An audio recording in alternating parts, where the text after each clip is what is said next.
전 20장 1절부터 16절 한 절씩 교독하겠습니다. 소요가 그침에 바울은 제자들을 불러 고난 후에 작별하고 떠나 마게도냐로 가니라. 그 지방으로 다녀가며 여러 말로 제자들에게 권하고 헬라에 이르러 거기 석 달 동안 있다가 배 타고 수리아로 가고자 할 그때에 유대인들이 자기를 해하려고 공모함으로 마게도냐를 거쳐 돌아가기로 작정하니 아시아까지 함께 가는 자는 베레아 사람 브로의 아들 소바도와 데살로니가 사람 아리스타고와 세군도와 더베 사람 가이오와 및 디모데와 아시아 사람 두기고와 두로비모라. 그들은 먼저 가서 드로아에서 우리를 기다리더라. 우리는 무교절 후에 빌립보에서 배로 떠나 닷새만에 드로아에 있는 그들에게 가서 이레를 머무니라. 그 주간의 첫날에 우리가 떡을 떼려 하여 모였더니 바울이 이튿날 떠나고자 하여 그들에게 강론할세 말을 밤중까지 계속하매 우리가 모인 윗다락에 등불을 많이 켰는데 유두고라 하는 청년이 창에 걸터 앉아 있다가 깊이 졸더니 바울이 강론하기를 더 오래 하매 졸음을 이기지 못하여 3층에서 떨어지거늘 일으켜 보니 죽었는지라. 바울이 내려가서 그 위에 엎드려 그 몸을 안고 말하되 떠들지 말라, 생명이 그에게 있다 하고 올라가 떡을 떼어 먹고 오랫동안 곧 날이 새기까지 이야기하고 떠나니라. 사람들이 살아난 청년을 데리고 가서 적지 않게 위로를 받았더라. 우리는 앞서 배를 타고 앗소에서 바울을 태우려고 그리로 가니 이는 바울이 걸어서 가고자 하여 그렇게 정하여 준 것이라. 바울이 앗소에서 우리를 만나니 우리가 배에 태우고 미눌레로 가서 거기서 떠나 이튿날 기오 앞에 오고 그 이튿날 사모에 들르고 또 그 다음날 밀레도에 이르니라. 바울이 아시아에서 지체하지 않기 위하여 에베소를 지나 배 타고 가기로 작정하였으니 이는 될 수 있는 대로 오순절 안에 예루살렘에 이르려고 급히 가미러라. 아멘.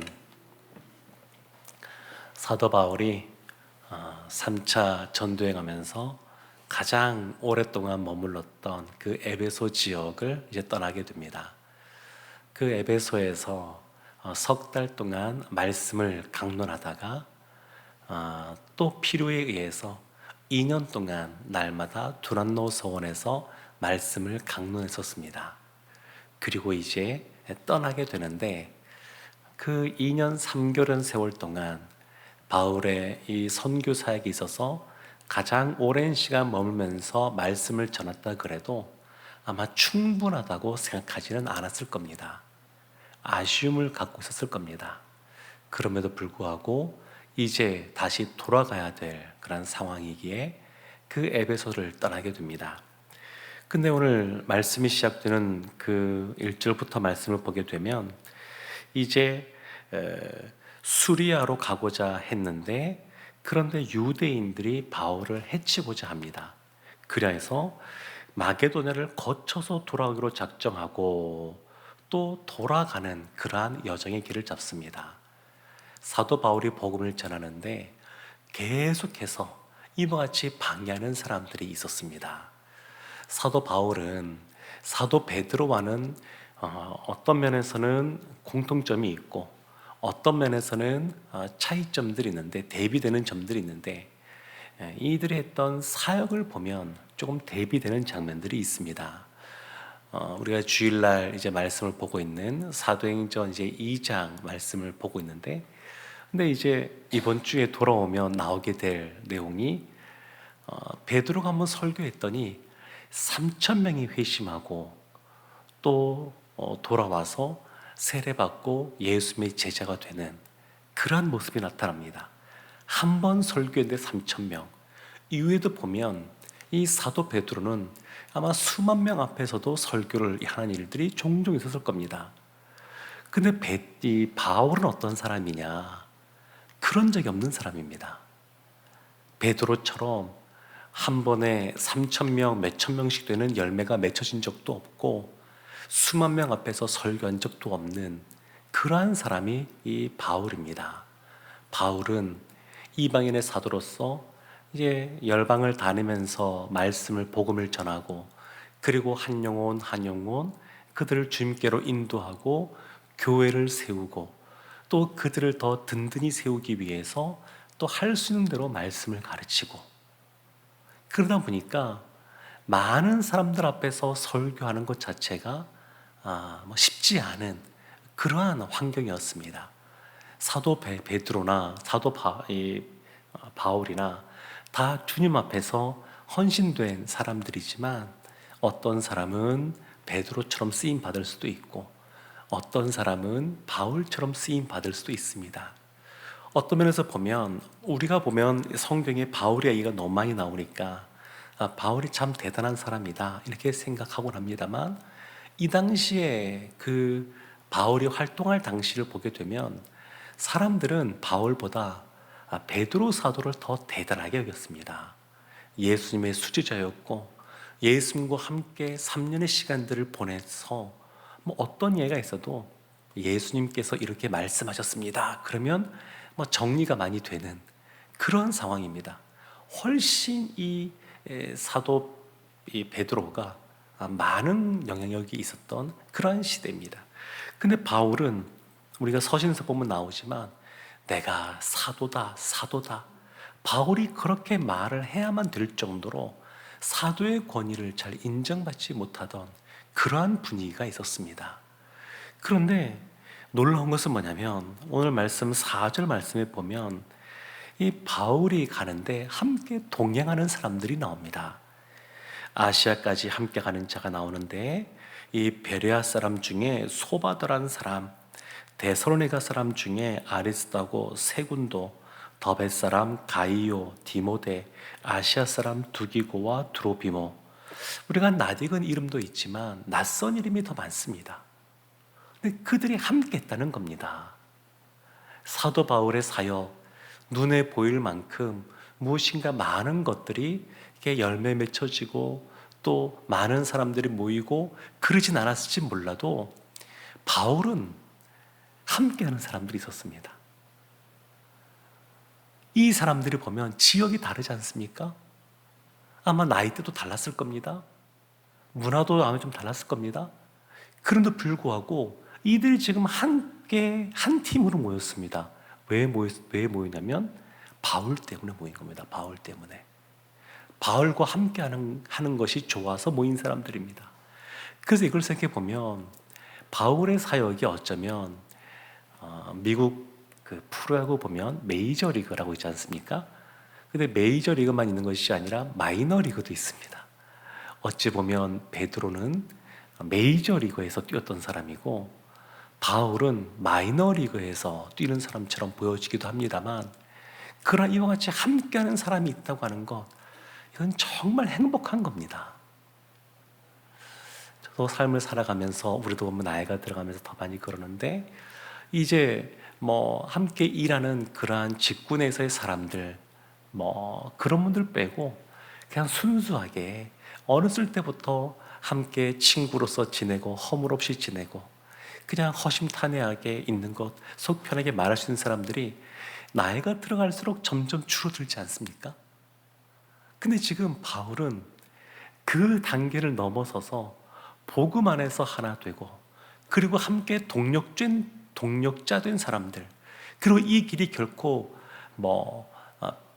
평탄하거나 아니면 그 앞에 영광이 놓여 있거나 그런 것이 아님에도 불구하고 함께 그 길을 걸어가겠다고 하는 사람들이 있습니다. 그래서 참 바울은 이런 면에서 행복한 사람이다 이런 생각이 듭니다. 그리고 함께 동력하는 사람들도 그렇습니다. 인생에 이와 같이 멘토가 되는 사람들, 영적인 스승이 되는 사람들, 이런 사람들을 만난 사람들도 행복한 사람들입니다. 이들이 이제 다니면서 어디를 가게 되냐면 이제 드로아에 머물게 되는데 6절 말씀에 보면 이제 그곳에서 드로아에서 머물러 있다가 이제 마지막 떠나게 될 때에 7절 말씀에 보면 떠나고자 할 때에 그 다음날 그들에게 강론할세 말을 밤중까지 계속하니 바울이 이제 드로아에 잠깐 머물렀습니다. 한 일주일 정도. 근데 이제 그 다음날 떠나야 되는데 말씀을 가르치는데 밤이 새도록 강론합니다. 다들 낮에도 일하고 그리고 밤 늦게 모였을 텐데 근데 그 늦게 모이는 그때도 이게 바울이 조금이라도 더 말씀을 전하고 싶어서 그 말씀을 남겨주고 싶어서 그래서 밤새도록 말씀을 전합니다. 그러니까 너무 피곤하니까 유두고란 사람이 그 위층에 올라가서 앉아 있다가 그냥 떨어져서 죽는 사건이 벌어집니다. 아, 얼마나 놀랐을까요? 주님 때문에 모여 있는데, 주님을 사랑해서 말씀을 사모해서 모여 있는데, 다들 육체가 피곤함에도 불구하고 그래도 조금이라도 더 그 말씀을 듣겠노라고 사람들이 모여 있는데 이 유두고라는 청년이 떨어져서 죽고 말았습니다. 근데 놀라운 것은 뭐냐면 바울이 그 상황 속에서 말씀을 멈춘 것이 아니라 다시 기도하여 유두고가 살아나게 하고 그리고 말씀을 계속 이어갑니다. 그러니까 이 장면을 보면 이 바울이 얼마나 말씀을 중요하게 생각하는지, 말씀으로 그 영혼들을 가르쳐야 되는 것이 얼마나 중요한 것인지, 이 바울이 그걸 얼마나 중요하게 생각하는지를 알 수 있습니다. 바울은 날마다 에베소에서도 말씀을 강론했고 지금 이 드로아에서도 그냥 밤이 새도록 그 다음날 떠나가는데 피곤함을 무릅쓰고 밤이 새도록 말씀을 여전히 전하고 있습니다. 그래서 바울 생각해 보면 이와 같이 하나님을 사랑하고 또 하나님이 주신 그런 말씀을 사랑하는데 그냥 때를 얻든지 못 얻든지 또 기회가 될 때마다 이렇게 그냥 힘주어 말씀 증거하는 사역을 보면 이 삶의 정체성과 그 방향이 분명한 사람이었습니다. 이런 사람 행복합니다. 바울은 행복한 사역자였습니다. 그래도 놀라운 것은 뭐냐면 이제 떠들지 말라 생명이 그에 있다 하고 기도했는데 살아났습니다. 12절 말씀 보면 사람들이 살아난 청년을 데리고 가서 적지 않게 위로를 받았더라 이렇게 말합니다. 밤이 새도록 그와 같이 있었던 사람들, 사도 바울이 고린도에 써보낸 고린도 전서를 보면 그런 표현이 있습니다.